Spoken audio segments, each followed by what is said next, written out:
The most important question I got was, what is your legacy? Not a material legacy, but if life stops now, how do you want to be remembered? What is your frequency legacy? The Phoenix Frequency podcasts are a result from that question. When all seemed burned in your life, the fertile ash of a phoenix is filled with compassion, love, forgiveness, empowerment, intuition, wisdom, generosity, creativity, resilience, a balance of an evolution and involution, what is needed to rise. I am Nienke van Bezooijen and I live my Phoenix frequencies. On a weekly basis, I share my insights, my resources, and I have guests who Phoenix themselves. If it resonates to you, you're welcome to rise.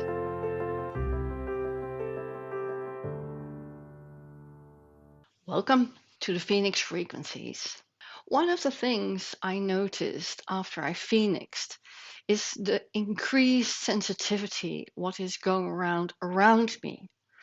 So I have been always a sensitive one, picking up someone else's feelings, or just when you feel there's something going on with someone else or in the room even, I could pick that up. Just sensitive. That's not really a problem. I developed an even more sensitive filter what was happening around me. And I spoke with several other phoenixes and they expressed the same, particularly if they had been on the edge of life. How I would describe the shift in the sensitivity is that I had no longer a bandwidth and being patient with bullshit, with how people pretend, how people might cover.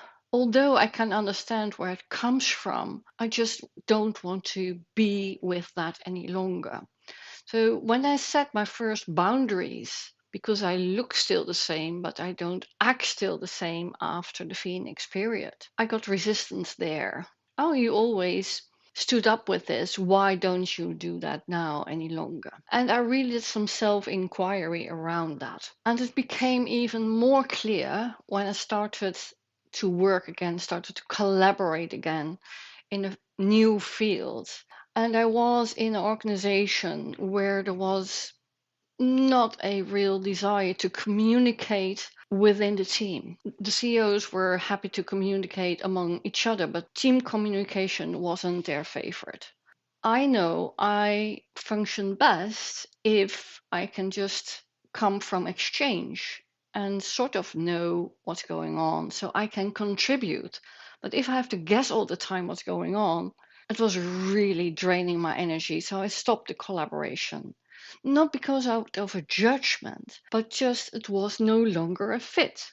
At first, I thought I wanted to be in control. Secondly, I thought I wanted just to be loyal, and I overstretched myself without clear boundaries. What I also realized for years and years, particularly in management roles, I took on a role I was never paid for. It's known as the canary in the coal mine. Because I'm sensitive, I could highlight because I feel and see things before others do, often do. It became very handy if I would just name out the things early so others didn't have to take the responsibility. Often in the field of communication, social interactions, because I could just see and feel it. But at what cost? So if you are sensitive and you can see things, what's going on, maybe you are a canary in the coal mine too. But why is a canary in the coal mine? To pick up poisoned air. They would die, so others could survive. Well, maybe that's exactly what is happening if you come from a lot of overcare and it will drain you. I tumbled over so many times as a canary in the human coal mine. And who's to blame for the damage if you tumble over? Where are your choices, your boundaries as a canary? Maybe it's time to open the cage and just to spread your wings and fly. A canary isn't born to be in a coal mine. A canary is born as a bird to fly. If I look back, really self honest, I can see that that responsibility of knowing and seeing was also feeding another part of me. Because if I could solve and see things early, it gave significance to why I was, for example, in a team or why I was leading a department. I could be seen as a fixer and just solve the problems, cover someone else's tracks. So the way I communicated around these topics might have been handy for other people, could be nosy to other people, could be, oh, she knows best, and taking away an opportunity for growth in teams and other areas. I still come from the perspective that it's very impolite to walk someone else's footsteps and take away the opportunity for growth. But how can you shift if it's satisfying or feeling safe if you get credit for what you do? The difference is, what if you don't get the credits for what you see and do or try to solve? And it makes you feel that you failed, or you don't get recognized, you will be even pushed out, you don't get applauded. How do you feel as a canary? If you tumble over, what's your reward of being a canary?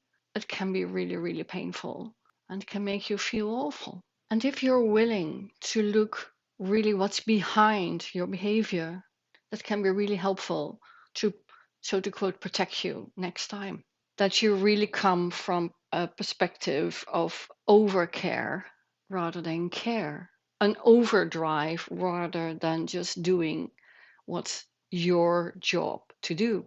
So, what has shifted since I phoenixed? I want to really share with you and just see what you can do with that. What if you don't have to rescue anyone else? Take your own responsibility. The frequency, what I started to add is to ask first, out of a neutral interest. No overcare in the disguise of the care. Just ask with the intention of how your question can contribute. And if it's an unknown field, just ask for clarification. You don't know what you don't know. And if you see what's happening, can you also see what your real contribution could be? That might be something totally different than you think. For example, let it go without blame or shame or guilt. It can be a real contribution to pick up things others don't see or feel yet. But if it becomes toxic, like the air in a coal mine for the canary, let it go. Let it go. Because you don't need to fix anything. You can facilitate other people's growth, or it can be a profession. Just see what serves you and what serves others. Spread your wings and fly. Don't try to rescue the world based on what you can pick up as the canary in the coal mine. Spread your wings and fly. And from hovering above, maybe you can see the broader perspective and let go what doesn't belong to you. The contribution you can do is ask a neutral question. And if that's not a space where it's facilitating yourself and others, let it go and dare to rise.